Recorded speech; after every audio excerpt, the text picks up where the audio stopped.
webinar. I just want to use the few remaining seconds to invite you to our upcoming seminars.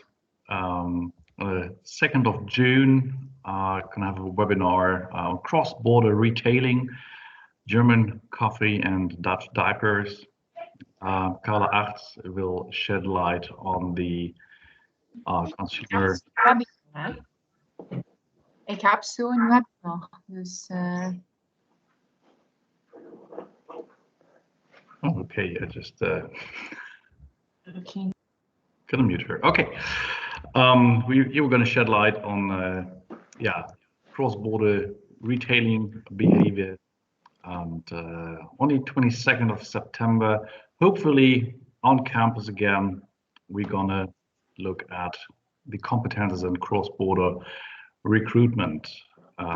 So stay tuned, and we are always happy to see familiar faces. So feel free to register for our webinar in June, and of course, hopefully seeing you on campus.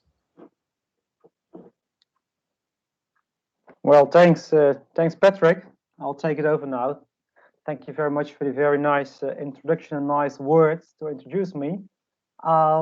Welcome first of all, also from my side. I'm very glad to see that so many of you are joining again the second webinar in a series of 5 webinars, seminars in total this year in 2020, organized by our research group Cross-Border Business Development at Fontys Venlo. And I would like to mention as well that our research group is supported also financially by the Rabobank Venlo and the province of Limburg, so they also making this webinar possible today. Well, welcome once again. Last time, our colleague, Dr. Jan Lucas, focused on the economic dependencies or interdependencies between the Netherlands and Germany. And now it's my turn. I'm very happy to share my story about starting up across the border. Well, today's webinar will be about starting a business across the national border with a particular focus on the Dutch-German business climate. And what we observe is that many businesses along the border ignore the other side for several reasons. Could have to do with language barriers, cultural barriers, legal barriers, and all kind of other reasons. However, all those reasons can be overcome. And the question a business should ask itself is it worth it to overcome those barriers? And in order to answer this question, you need to know what it means to cross the border, what the chances are, and what the pitfalls are as well. And that's exactly where we will focus on today. And I do not suppose that you will have found the final answer after this webinar. Since to find this answer more preliminary research, you could say, is necessary. Doing business across borders can be given meaning in many different ways. For example, a company can aspire to export both goods and both services to the neighboring country in terms of B2B, business to business, but also in terms of B2C, business to consumer. So already a couple of different ways to cross borders. Companies can also aspire, secondly, to import goods and services again from the neighboring country. A third option is a total different one, that companies aspire to open an establishment abroad. I will talk about it later today. That's a total different situation than only exporting or importing goods or services from the neighboring country. For our students, and I see many of our Fontys students are joining us today, this webinar is relevant, of course, especially because most of our students want to become active in cross-border business in the future. That's the reason they choose for the International Business School. So that's also interesting for them, of course, as well. And finally, I've seen in the attendance list today that also many representatives from the Dutch-German Triple Helix network are attending today. And the Triple Helix network means the representatives both from public authorities as well as from educational institutions, and finally from many different kind of businesses from both sides of the border who are active in this cross-border business field. This webinar is not only relevant for startups, but as well for all kinds of SMEs who are not in the startup phase of their business anymore. And finally, regarding the geographical perspective, this webinar focuses on the Dutch-German borderlands, and not, for example, on the Dutch-Belgium or other kind of border situations which are relevant for the Netherlands and Germany as well. Well, and important is, what are the key takeaways of today's webinar? Well, before I'm telling you that, I will tell you first what the most frequently made mistakes are when businesses starting a startup, when entrepreneurs starting a startup. And the first point is having not enough investment capital. The second point is being too over-optimistic. The third point is too much focus on the how and the what. I will explain that later.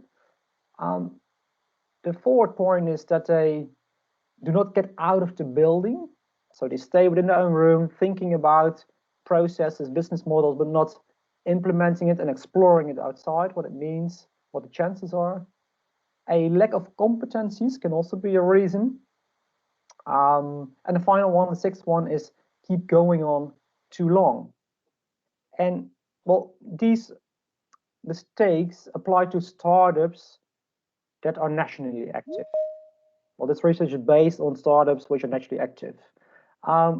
However, if you want to enter a foreign market, I think a good preparation is even more important, as you will have to deal with unfamiliarity in the areas of culture, for example, marketing, regulations, different legislation, etc., etc. So in other words, you can get out of the building, but if you don't know where to go to on the other side of the border, it's going to be a difficult story. Well, then going to our takeaways of today. I will tell you a little bit more about the economic conditions of the Dutch-German border region. Interesting questions are, is the border region more export-oriented than other regions in the Netherlands and Germany?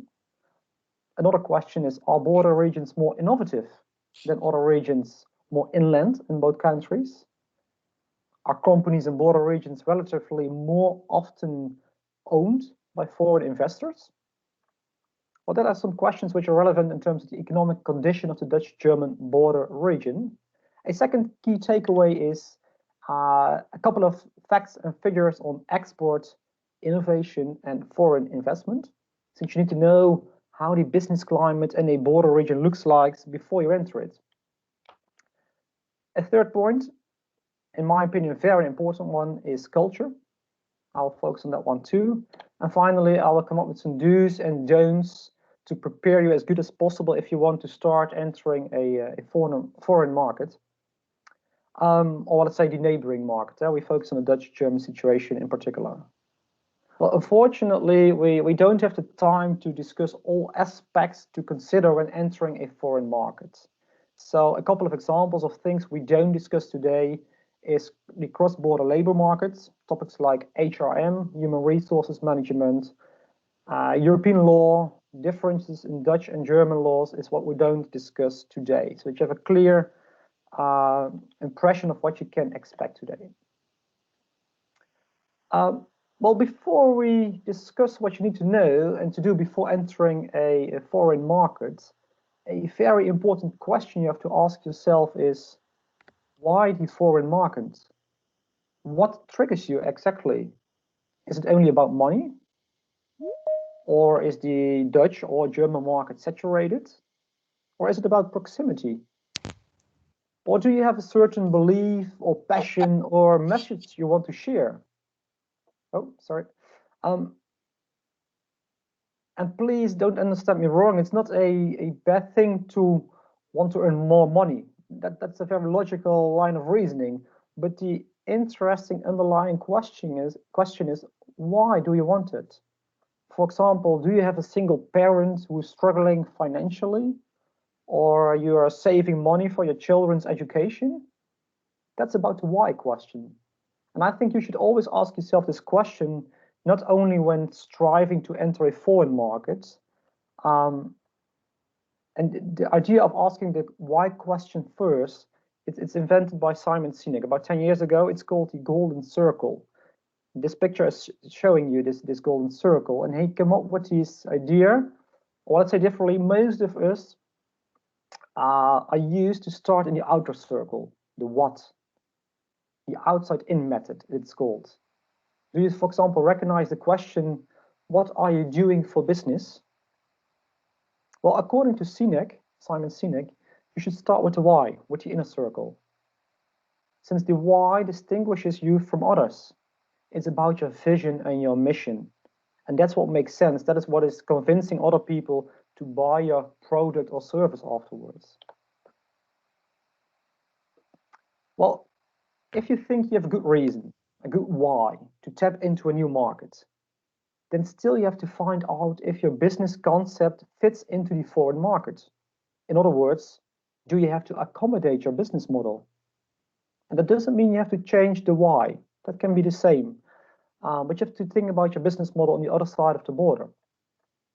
Well, for now, and this is not a business model, but I would like to introduce the pestle analysis framework. The pestle analysis is a framework or tool used by marketeers often to analyze and monitor the macro environmental factors that have an impact on an organization.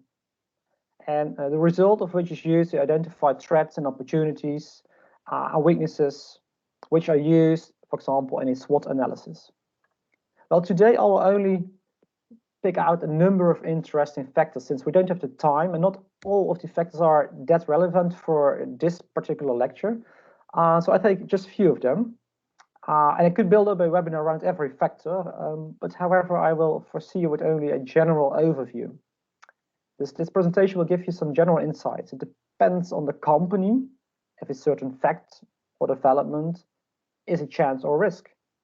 For example, the growing number of elderly people. Let's take that as an example in the Dutch-German border regions in particular. For someone who is active in the field of geriatric care, the chances are probably better than for a business focusing on higher educated students. So it really depends on your personal situation, your personal business, to what extent certain developments are relevant or a chance or a risk on the other side. Well, no matter how prepared you are, not everything can be predicted. Think of the current corona crisis, where we all have to deal with to a certain extent. Differences in national policy can lead to major differences at national borders. And that's what we see nowadays. For example, on the one side of the border, shops are allowed to stay open, while on the other side, the shops are not allowed to stay open anymore. Or another example is that you have to wear mouth caps on the one side, and on the other side, you don't have to.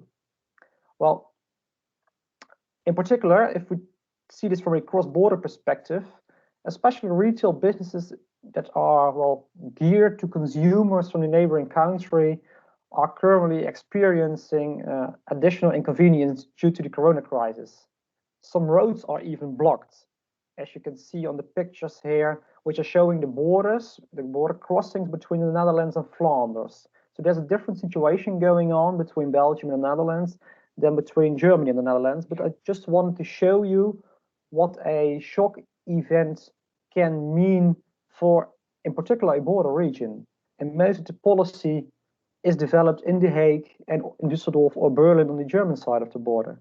And those policies are coming together exactly at the border. That's what many entrepreneurs as well here at the border observe and realize. And in a moment, I will also show you the financing, well, let's call it mechanisms for cross-border entrepreneurs. Since how is the situation when you live on the one side of the border and you have your head office on the other side of the border? Can you make use of the same regulations as inland companies can? Well, that's an interesting question. I will come back to that later. Well, let's go back to the economic conditions in the Netherlands and Germany. First, a very, very brief overview of the basic economic related facts of both countries.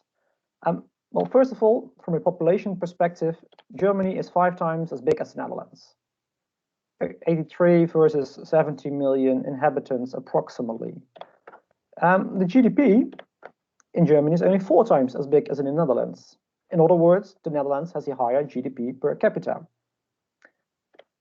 Then, in the global GDP index, the Netherlands is coming in the 17th place, while Germany is the world's 4th largest economy, after the United States, China, and Japan. The GDP of the Netherlands is approximately 5% of the European GDP, while Germany covers more than 20% of the European GDP and is therefore the most the strongest economy in the European Union. If we focus at the services sector, 78% in the Netherlands versus 69% in Germany, and next to that, the manufacturing sector, 20% versus 30%. Really also represents the, well, let's say the historical basis of both countries. I mean the economics historical basis.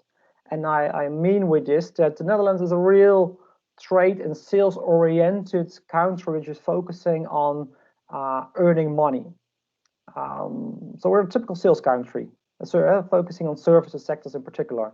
The Germans are much more well known for their qualitative product development, manufacturing, delivering quality, and Gründlichkeit, typical German term, which is also represented in those divisions or those different percentages in terms of manufacturing versus services sector. Well, this is an interesting one. In terms of export, the Netherlands is coming in the 3rd place worldwide, both in terms of goods and exporting services, while Germany is coming in the 5th place if we talk about exporting goods, and on the 8th place if we talk about services, exporting services. So this again shows the clear trade characterization of the Netherlands. Finally, based on the Global Innovation Index, the Netherlands is coming on the 4th position, where Germany comes on the 9th position in the world. Well, talking about innovation, both countries belong to one of the most innovative regions in Europe. In the middle of the so-called blue banana is a spatial economic term which is used in Europe for the economic wealthiest and also most densely populated part of Europe, starting in the West Midlands in the UK up to the north of Italy. And on this picture, the more blue the region is colored, the more innovative a region is. And as you can see, if we would zoom in, is that the province of Limburg, where Venlo is located in, is labeled as an innovative leader. That is what the blue colors represent. And the state North Rhine-Westphalia is labeled as a strong innovator. But both concentrated in the most innovative parts of Europe. Well, if we take a closer look, where small innovative businesses are located in the Netherlands and Germany, in the Netherlands we see a clear clustering in the Randstad, the economic core of the country, you could say. And the spread of innovative companies is also to a large extent related to the number of inhabitants in an area. In other words, where people or ideas arise. And in addition to that, we see that the Eindhoven region, Brainport, is growing in the number of small innovative companies and the number of patents applied for. If we take a look on the German side, we see that 20% of all startups are located in North Rhine-Westphalia. But also here, the concentration has to do with population density. And in the field of innovation and patents in Germany, especially the 2 states, Baden-Württemberg and Bavaria, score particularly well. And I will show you later that the export relation between the Netherlands and those 2 states is growing, in particular in recent years, especially if we compare this to the export relation between the Netherlands and North Rhine-Westphalia? Well, let's focus on self-employment. We're talking about startups, self-employment today as well. And in percentage terms, we see that the number of self-employed people in Germany is about half of that in the Netherlands. And that's an interesting fact. The Netherlands is just above the average in Europe, but Germany is far away from that, only about 6%. And an interesting question is, why is that? Well, and it's just a general answer that I'm going to give. It's not applicable to every entrepreneur or company or person, of course, but that's what we see if we take a general view of both countries, general picture of both countries. In general, or I would say in Germany, you could say there is a no culture of failure. Well, many people decide against starting a business for fear of failure, embarrassment in front of family and friends.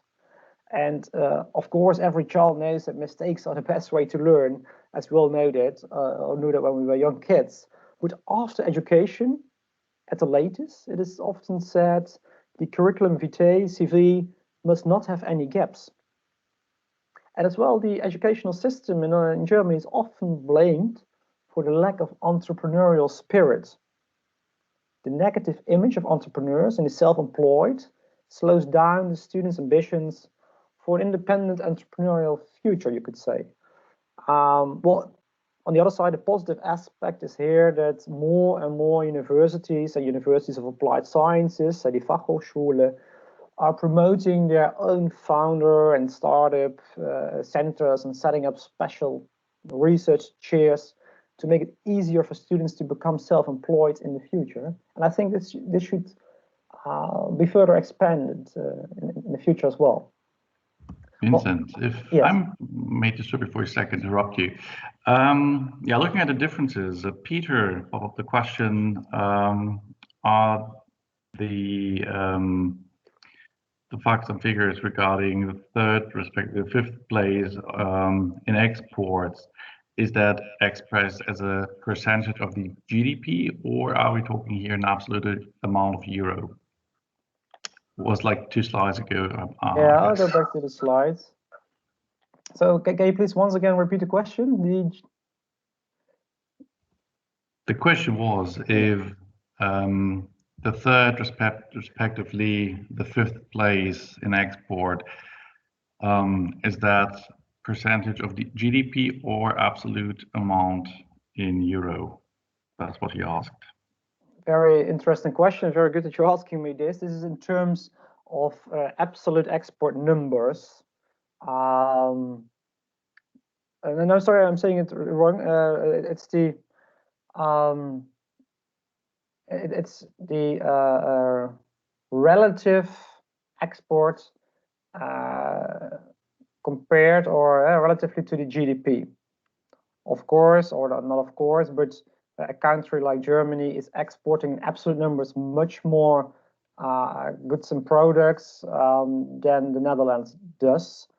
So it's a relatively amount. Hopefully that's answering your question, Peter.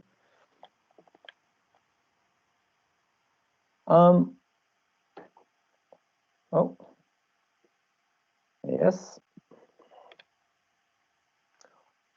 Well, after this more general data on innovation and self-employment, I will now zoom in on the extent to which the region, first of all, the sector, secondly, and the size, thirdly, of the company are important in the business with the neighboring country. And well, I feel sorry for that, but sometimes I will only show a Dutch perspective, sometimes only a German perspective, but that's due to the different systems in both countries, different methods to collect statistical data. So it's not always possible to compare all data, but I think it gives you a good first impression.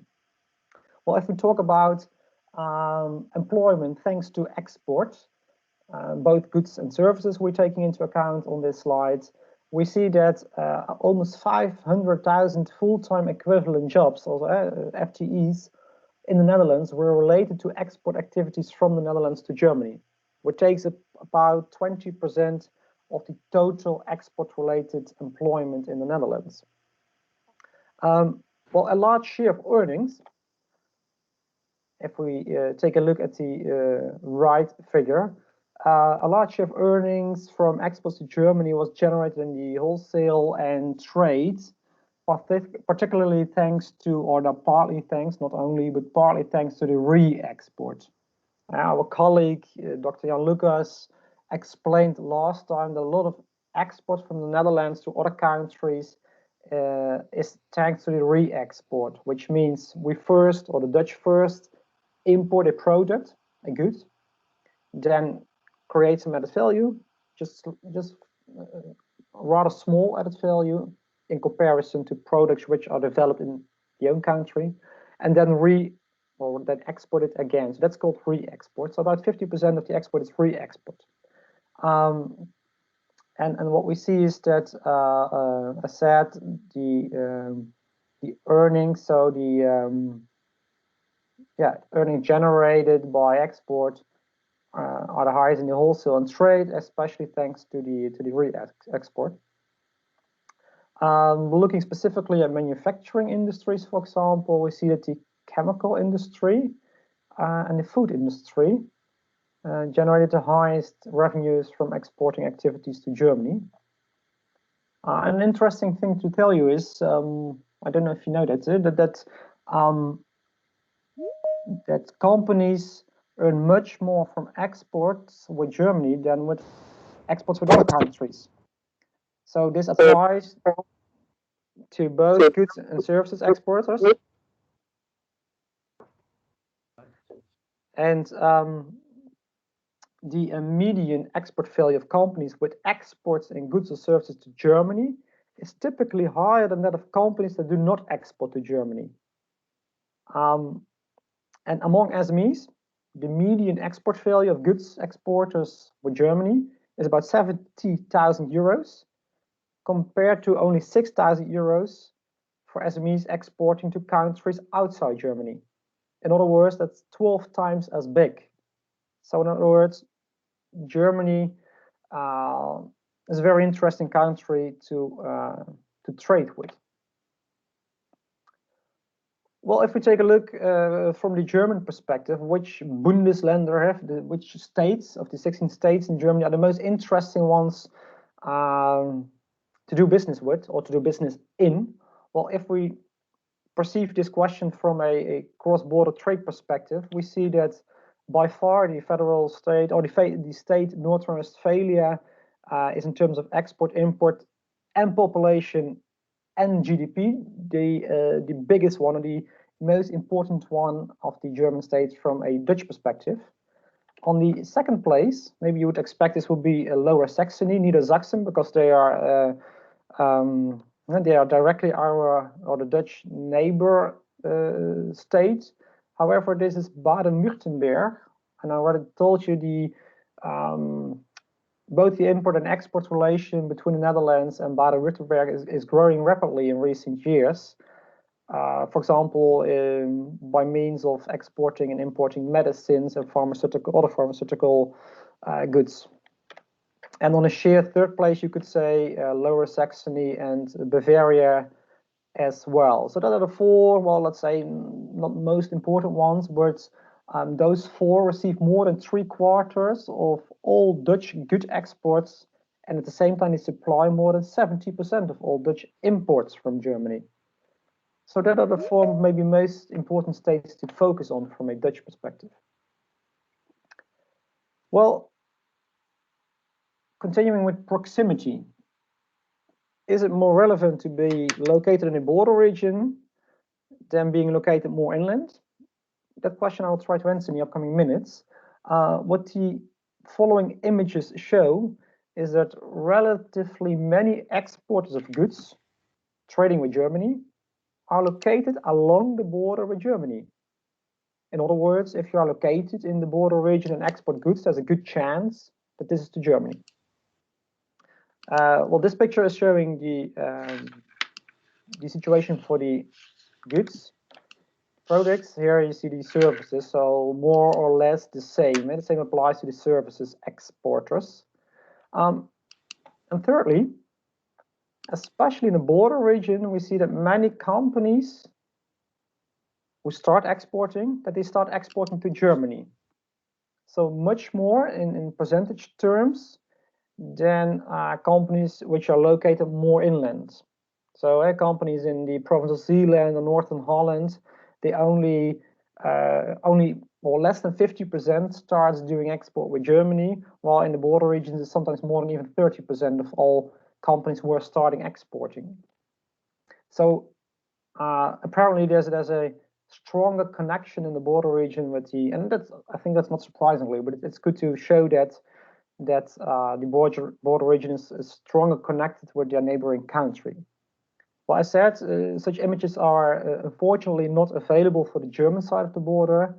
However, regional economic theory shows that proximity plays an important role in the choice of the country to export to. Well, a different perspective.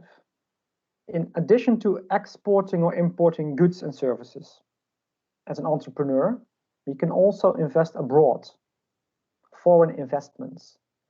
And according to the ISO, worldwide, Germany ranks 5th in terms of outward foreign direct investment, FDI, and 7th in terms of inward foreign direct investment. And what is interesting is that the Netherlands ranks 2nd in outward foreign direct investment and 4th in inward FDI, behind China, behind the USA in the first place, China and the UK.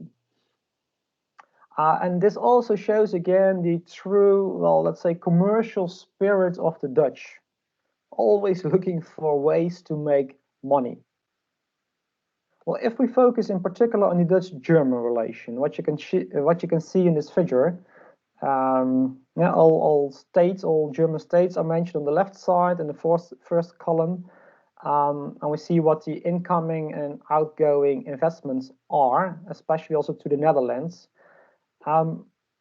We see that Germany is the 5th largest investor in the Netherlands, with about 160 billion euros in direct investments. And vice versa, Germany is the 4th largest destination for the Netherlands outward FDI. What are the reasons for so many mutual investments? Well, this has to do with, for example, political stability in both countries, the strategic location. I already mentioned the blue banana, the central location in northwestern Europe and in the heart of Europe, the level of innovation on both sides of the border, but also the quality of the manufacturing industry and the high export values. But what this table is showing you is that the Dutch entrepreneurs invest much more, well, in terms of percentages, so percentage-wise, in Germany than the other way around. For example, 17% of all investments in North Rhine-Westphalia come from the Netherlands, 26% in Hesse, and even 40% in Hamburg. And the high percentages, especially in Hesse and Hamburg, have to do with Frankfurt as the financial capital of Europe, and on the other side, the relationship with the port of Hamburg as the most important port of Germany. Of the outgoing investments from German Bundesländer, it's mainly Bavaria and Hamburg that invest the most percentage in the Netherlands. So not North Rhine-Westphalia percentage-wise. So interesting to see. Well, when Germans invest in the Netherlands, this is especially in the field of wholesale and trade facilitation. And by the way, investment can mean acquisition or setting up a new company, establishing a new company. But at the moment, we see that about 13,500 companies in the Netherlands are owned by foreigners, of which 2,200 are by Germans. Vincent, one question. Yes. Yeah. Hidde got a question, and he says that tourism is an export industry. And do you think that it has entrepreneurial opportunities for cross-border projects? So does tourism has potential for, from the entrepreneurial perspective, opportunities for cross-border projects, the export industry? Yeah, sure. Thank you for this question, Hidde. I think it's a very interesting question, since what we at least see in the cross-border region around Venlo is that we often refer to the economic pillars, logistics, manufacturing, and agribusiness, which are the biggest economic pillars in the region. However, on the fourth place is coming the touristic branch, and that's a branch that we often forget, and at the same time, a branch or sector which is very cross-border in nature. For decades we feel the freedom to go abroad or to cross the border for leisure purposes. And some of the touristic organizations along the Dutch-German border, for example, know exactly how this works in triggering consumers from the other side of the border. Since if you cross the border, for many people, at least for me as well, it feels always as something more special than you visit a leisure activity in your own country. So if you know how you have to trigger consumers from the other side, and a very good example is, for example, Wonderland Kalkar, the leisure park close to well, we'll say it at the level of Nijmegen-Kleve on the German side of the border, which is owned by a Dutchman, but knows exactly how it works to attract Dutch visitors. And I think, well, the opportunities are there. So not all the touristic organizations do or use or exploit this opportunity already. So I think there are many opportunities, and I hope this is answering your question to a certain extent. Yes, thank you very much. Thank you. Well, let's go back to the German investments in the Netherlands. About 155 jobs thanks to German ownership in the Netherlands. And here too, that's what you can see in this map, is that the border region is popular again, especially in the regions of Drenthe and the Achterhoek in the Netherlands. But also that has to do with the fact that there are many companies that export to Germany. And a couple of examples of German companies which are have their offices also in the Netherlands are Mercedes-Benz, BASF, also well known in this cross-border region, Dr. Oetker, Diebold Nixdorf, and DHL. The other way around, if we look at the Niederrhein area, the Lower Rhine area in English, we see that only in this area alone, 1,250 companies are in Dutch hands. So that's quite a lot for quite a small area compared to the whole Netherlands.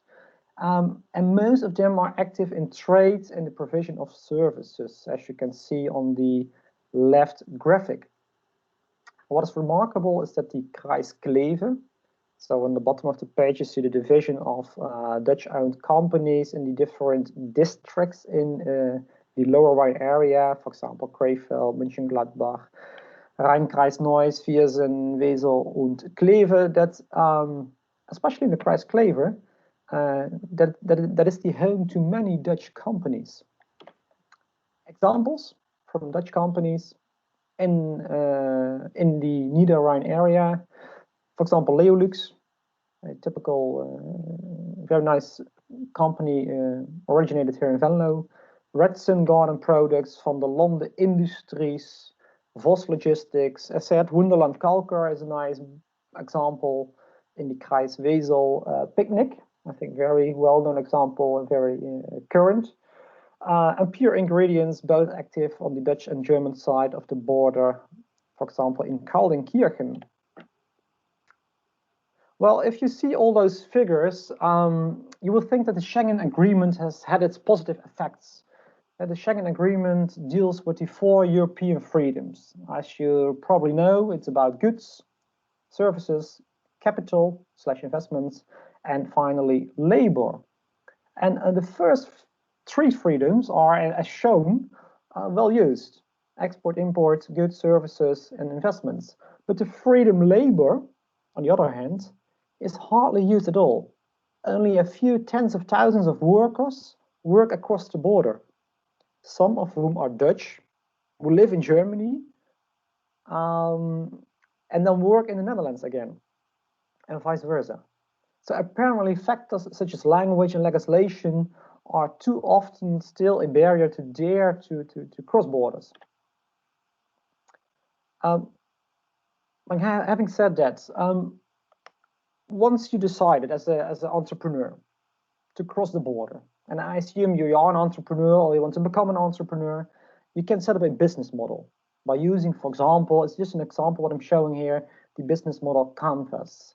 It's a strategic management and more lean startup template for developing new or existing business models. And it's a visual chart with elements describing a firm's or product's value proposition, for example, infrastructure, customers, and finances. And the upcoming topics I'm going to show you are relevant when you want to set up a business model canvas. Otherwise, your business model probably doesn't make any sense. And one of those very important elements are culture. In order to be able to fill in the business model canvas, one of the most important things to consider is culture.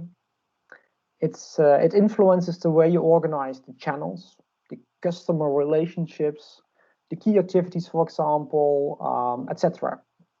And many companies, what we see is make the mistake, they don't invest time in getting to know the neighboring country. And often they do not succeed in entering a foreign market afterwards.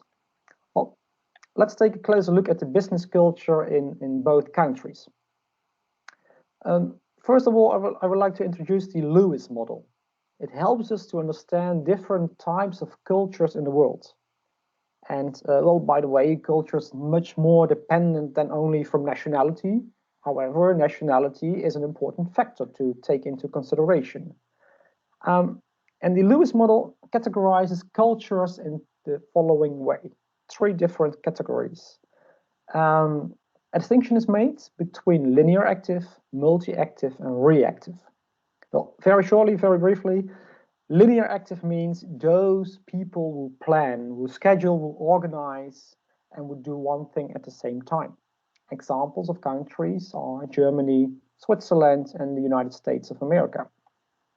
The multi-actives are those lively, loquacious cultures that do many things at once, planning their priorities not according to a time schedule, but according to the relative thrill or importance that each appointment brings with it. Examples are again Italy, Latin America, and the Arab countries, for example. Finally, the reactives, that are the cultures that prioritize courtesy and respect, listening quietly and calmly, and reacting carefully. Examples are Vietnam, Japan, China, Korea, so the more the Asian countries in general. Well, from this perspective, the Dutch and German culture, as you can see, the Dutch are also on the left bottom of the page, they're very close to the linear actives, and not as much as Germany, but they're coming quite close. So they look quite equal if you take this model. However, if we further zoom in, we can take a look at the Dutch and German culture in particular. And Professor Geert Hofstede, I think most of you will know him, especially our students have heard about him, I guess, in their study programs. He conducted one of the most comprehensive studies of how values in the workplace are influenced by culture. And this model is based on 6 dimensions. And the scores on the dimensions are relative, in that we are all humans and, well, we're all unique. So this is just a generalizability of a culture in 2 countries. I'm not going to zoom in on all dimensions, since on most dimensions the Netherlands and Germany score almost the same. However, not on the dimension masculinity, for example. What we see here on this figure is that the Germans are much more masculine than the Dutch. In other words, the Dutch culture is very feminine oriented. Furthermore, when entering a foreign market, you also probably experience other smaller differences in the daily business, such as differences in long-term orientation, uncertainty avoidance, and indulgence. And examples, and I think this is interesting, of differences in uncertainty avoidance are that in German e-commerce, payment after delivery is much more common than in the Netherlands. Furthermore, B2B payment deadlines are shorter than in the Netherlands in general, as said. And paying cash, as you, I think all know, is still often preferred in B2C, so in the business to consumer world. So some interesting facts to take into account. Well, having said that, I would like to give the word to our, I could say student, but I would rather say our young business entrepreneur, educated by Fontys. And I think he can introduce himself the best. And he has his own company, or he started with his own company. Well, Patrick Sillett already told us in the beginning of this webinar, it's called StudyMart. And I asked Lucas to share his experiences as a German citizen, starting doing business in the Netherlands. Why, first of all, the Netherlands and not Germany as a German citizen? And well, what cultural differences did you mention? What differences in legislation maybe did you mention? So I would like to give Lucas, I would like to give you the floor to tell a bit more about your experiences as an entrepreneur so far. Are you there, Lucas?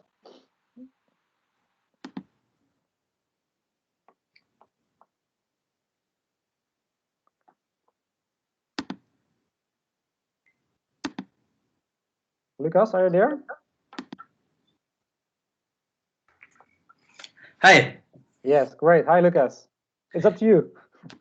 All right. Yeah. I'm Lucas Lin. I'm running the company StudyMart, and I'm a logistics management student at the Fontys in Venlo. Yeah, and I had to face I wanted to solve a problem which I always had in school. If you forget something, or you have an urgent need for something for an exam, like, yeah. I share my screen with you guys so you get a better idea of what I'm doing. Oh.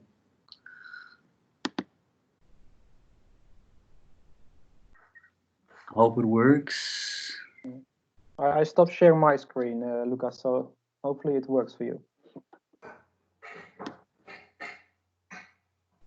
I don't know. You don't see anything, right? No, not yet. Thailand. If it doesn't work, maybe you can tell a little bit more about.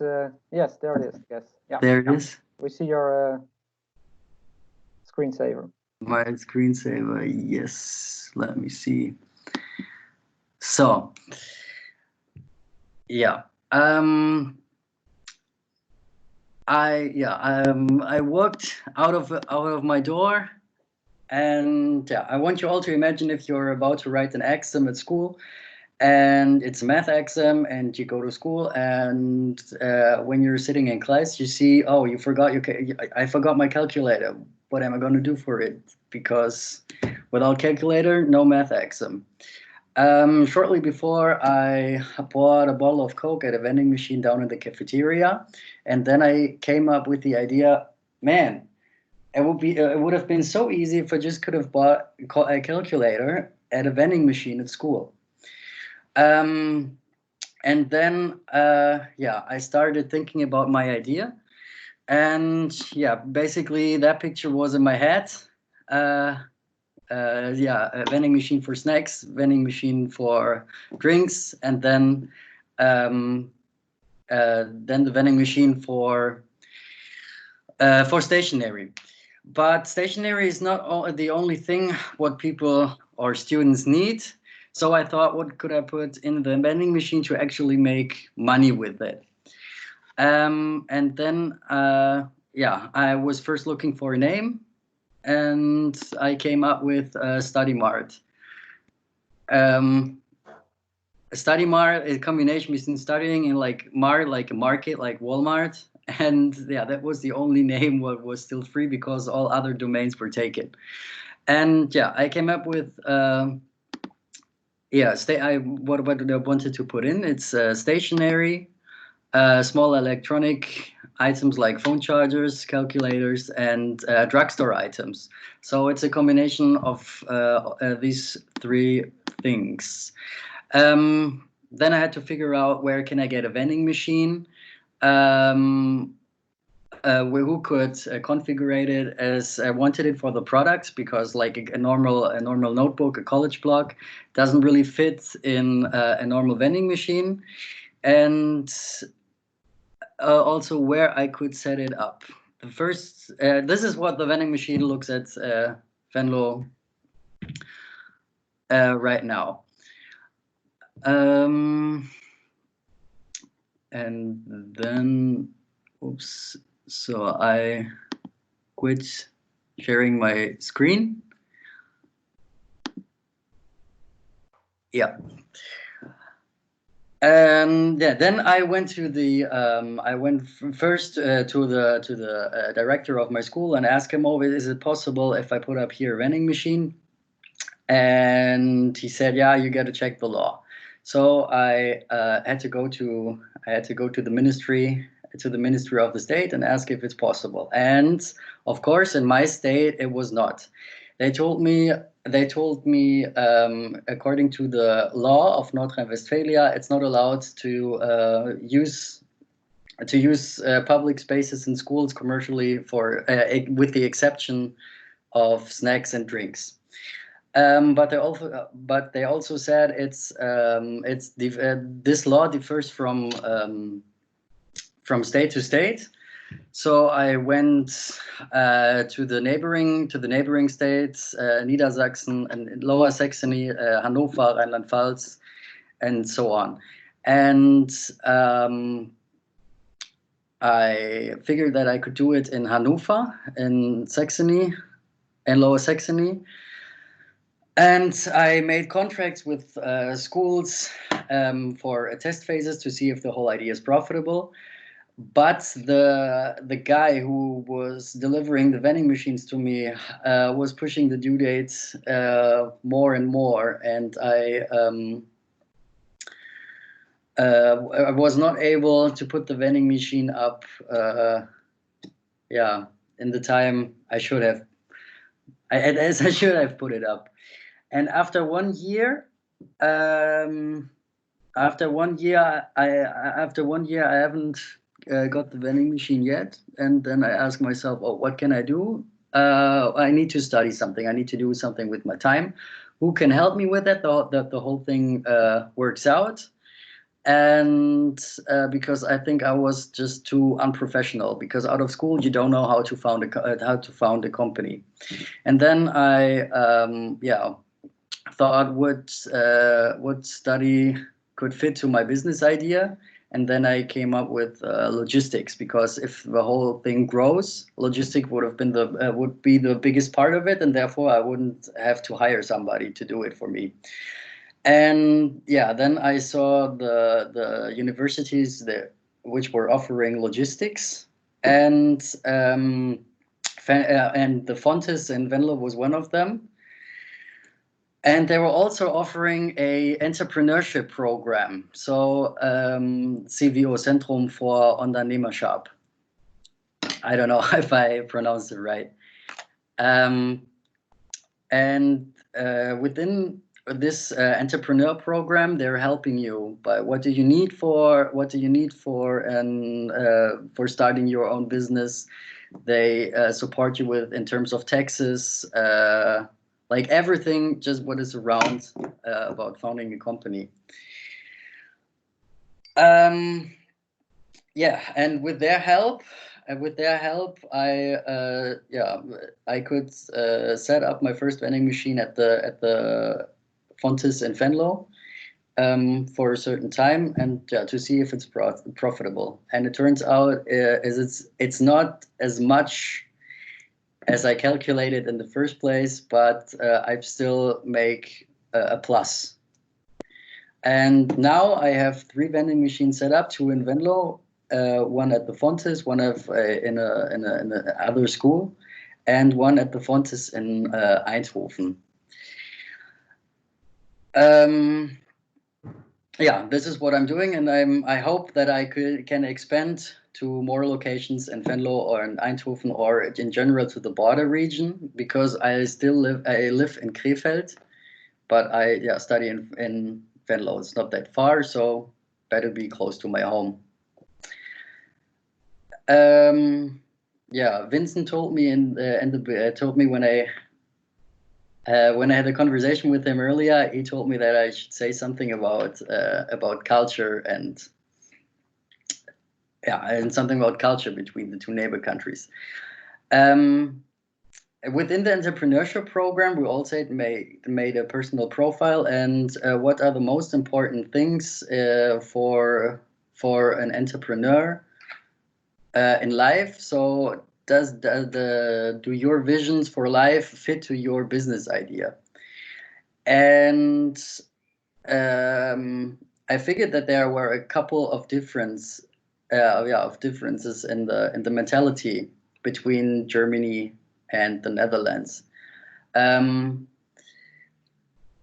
Money is way more important to Dutch people than it is to Germans. It's like in the ranking were things like friends, family, personal and mental health. But within the first 10 points in the ranking was like not love or having a good time or and I was wondering about it, and then I kept my eyes open, and then I saw that the Netherlands are way more Americanized than Germany is. It's more like business, and money. Winner takes it all. More of a elbow society, and yeah, there I saw some differences, but it's not just a bad thing because their mindset of making money and business opens you more opportunities than in Germany. The people here in Germany didn't want to help me at all when I first started and going to the ministry for the Ministry of Education. Nobody actually wanted to help you. You had to walk in and just say you belong to this institution. Go to an office, and then somebody helped you. Because when you were calling them or emailing them, nobody even answered. And I made the experience that the Dutch people were taking me serious and said, "Oh yeah, that's a pretty good idea. So I think we can help you." Or yeah, let me check if I can recommend anybody that helps you. So the Netherlands is a pretty good place for business, and within the help of the entrepreneur program and the better surroundings I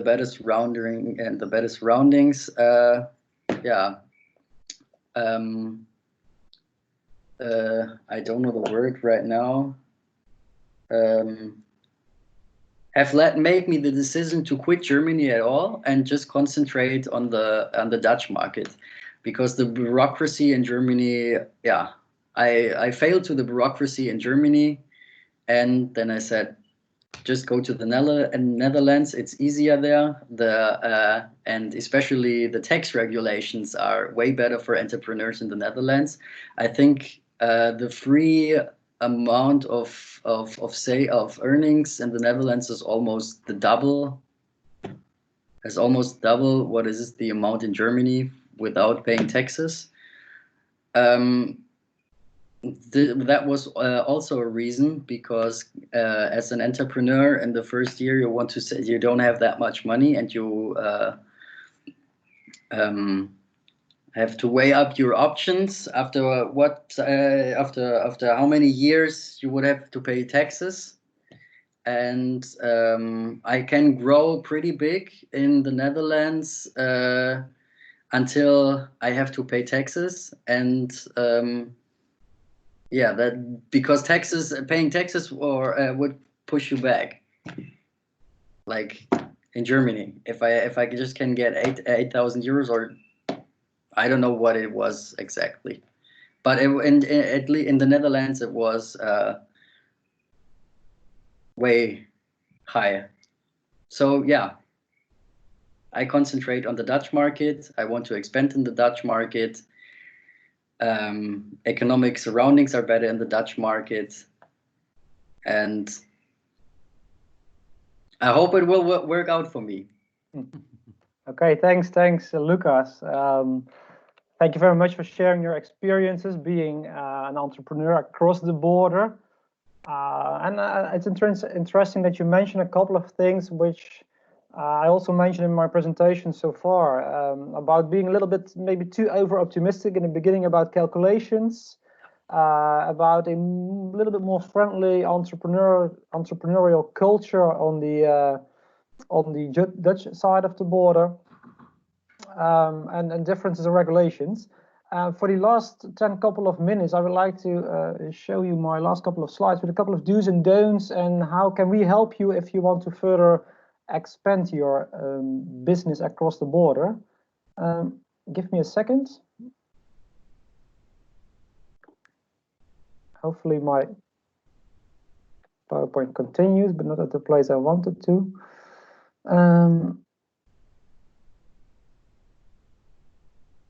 Well, one moment, please.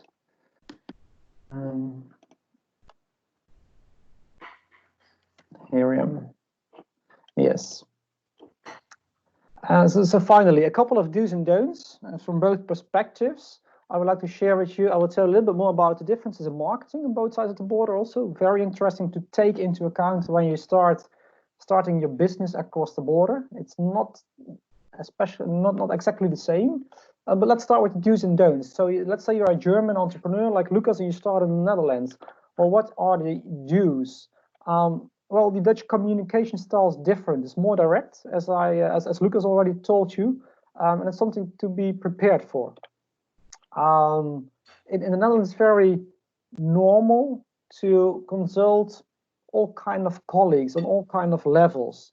It's a polder culture where we consult our surroundings and we negotiate a lot, and that costs time, but that's typical Dutch in general once again. So we're talking about the general culture with, of course, there are some exceptions possible.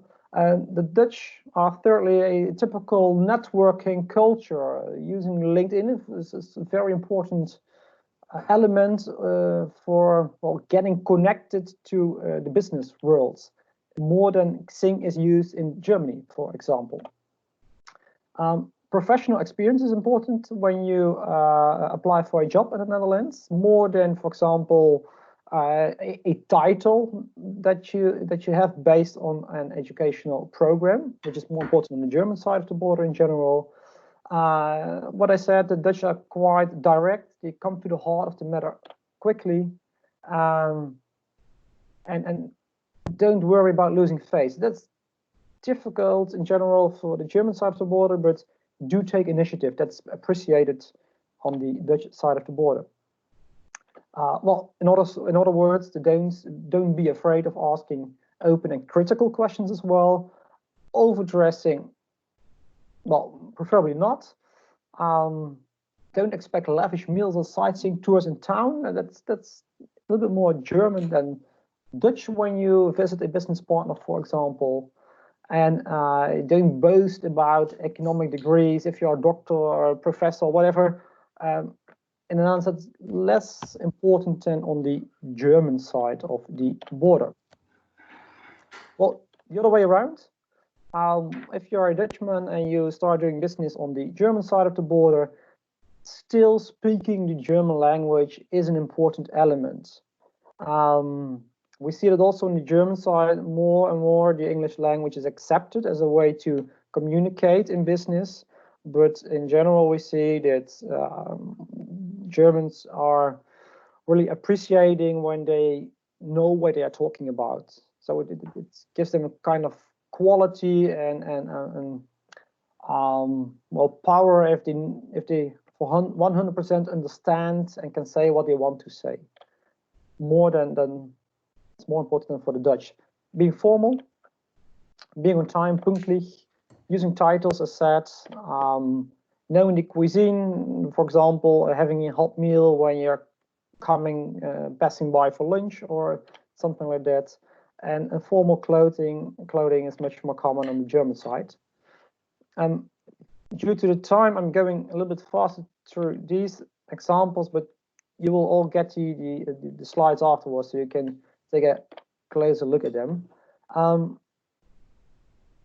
of my last slides, and I would like to share 2 short videos, and the 2 videos show you the difference in marketing between the Netherlands and Germany. I'm not going to tell you what the differences are, but I think you will mention them when you watch the video. So I will start the first video. Hopefully it works.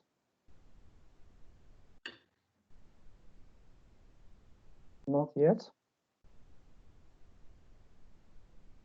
Well, we checked it this afternoon, and you will always see that the techniques are not working when you need them. Why is it not working? Maybe I can tell a big difference. What just came up to my mind. Please, yeah. Right.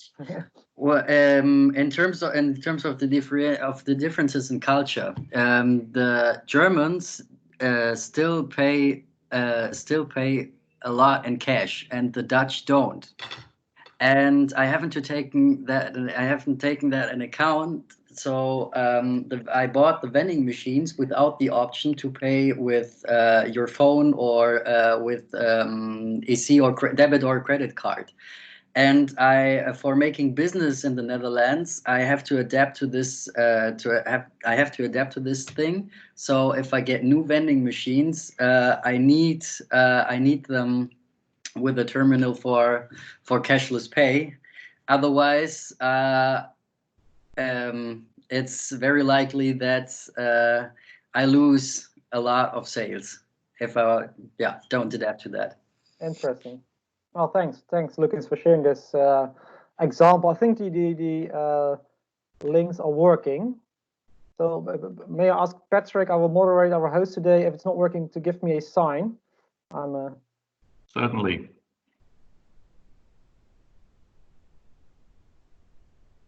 Do you hear the sign, Patrick? We do see the moving pictures, but we don't hear the sound. My apologies. Okay, then I'll continue to the next slide. I'm really sorry for that. You can see the videos afterwards. But what I try to show is, well,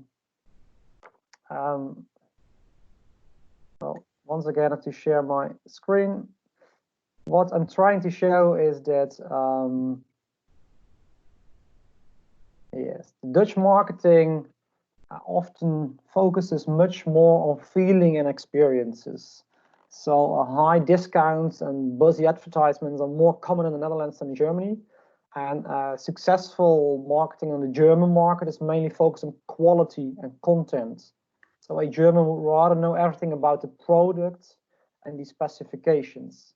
And moreover, Germans are less sensitive to price competition. So a German customer is quite willing to pay more for quality. And even a product that is too cheap can make the German buyer doubt what he or she will get in return for quality. So that's something interesting as well. I will skip the legal aspects to consider due to the time. But there are some legal aspects which are relevant, and Lucas was already talking about taxes and such kind of differences as well. So financial differences relevant as well, especially when you open your own establishment on the other border. Some legal requirements are important in all kind of different fields and topics. Well, finally, if you are an entrepreneur and you want to start doing business across the border, or you just started but you have still got a couple of questions in all sorts of area, there's unfortunately not just one individual organization that can answer all your questions. That's the fact. We're talking about so many different disciplines, and that's exactly why Fontys, in collaboration with Ondernemens Venlo and die Wirtschaftsförderungsgesellschaft für den Kreis Viersen, came up with the internationalization scan project last year. And you can see this as a liaison platform for SMEs in order to guide SMEs as good as possible through the confusing world of cross-border consultants on different kind of topics. For example, networking, financing, applied research, business model developing. There's a policy regulation for startups, international business, a subsidy. You can have got questions about cross-border working and labor mobility. And for all those kind of questions, you need different organizations who can help you. And the project, the internationalization scan, is a kind of free tailor-made consultancy which is helping you to bring you into contact with other organizations, or we are helping you ourselves if we have the right competencies to help you in terms of applied research, for example, to help you as good as possible. So are you active, or do you want to become active across the border? Take a look at the website for more information. It's at the bottom of the slide, internationalizationscan.eu.eu. And well, if desired, let us guide you through the cross-border adventure. And finally, and I know I'm running a couple of minutes out of time, I'm sorry for that, but I hope you have still a couple of minutes. I think we can't ignore it today. So COVID-19. Suppose as an entrepreneur, you live in one country and you have your head office in the neighboring country. In that case, it's interesting to know which regulations can you make use of.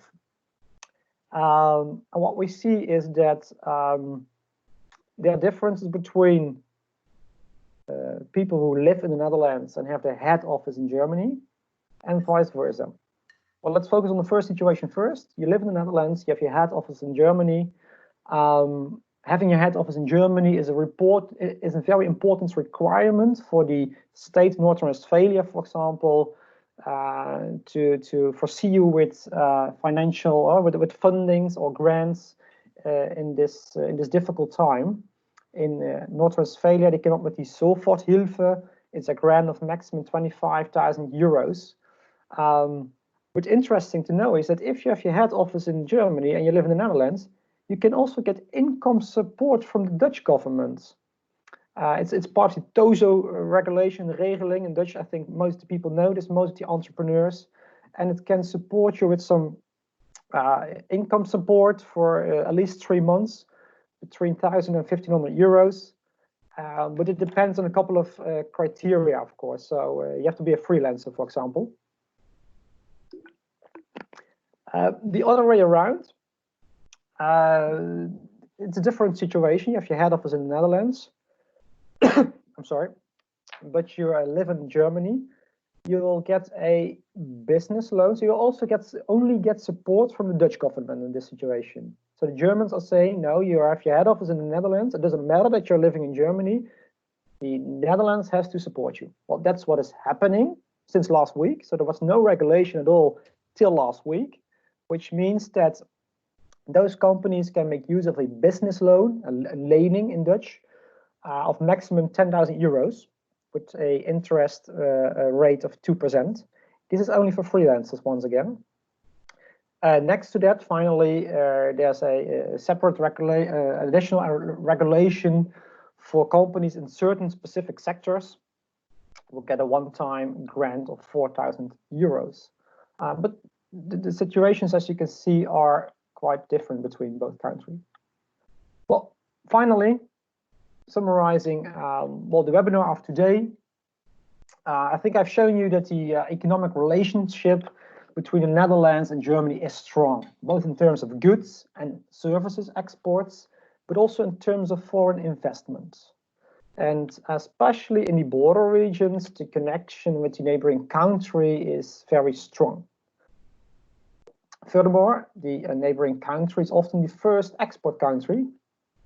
So in a nutshell, when you want to enter a foreign market, the neighboring country is an obvious first step. It's a first step, relatively close to home. However, despite the proximity and similarities in economics and innovation, there are also some substantial differences that must be taken into account, such as cultural and legal differences. So before you make the move to the other country, please prepare yourself. Well,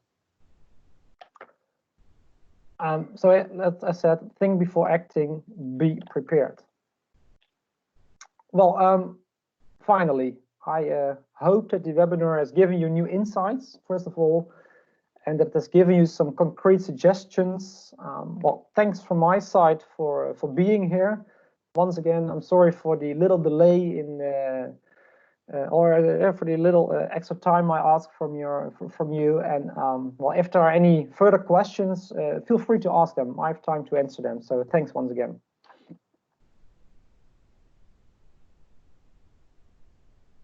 Are there any questions? Thank you very much, Vincent. So far, it seems like there are no questions popping up. What you perhaps could do is hit a ask that if you could then later on post the links to the videos. I think that would be good to put them into the PowerPoint presentation so people can look at them later on. I will.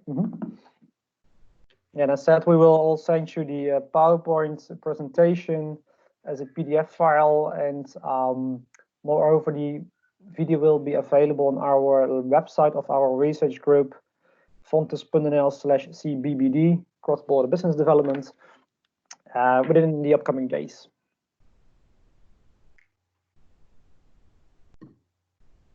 So if there are no further questions, I would like to thank you once again. Hopefully see you back at the 2nd of June when our colleague Carla Arts is presenting her research about cross-border retail, food retail and consumer behavior. And have a nice evening with this beautiful weather outside. Thank you. Thank you. Bye-bye.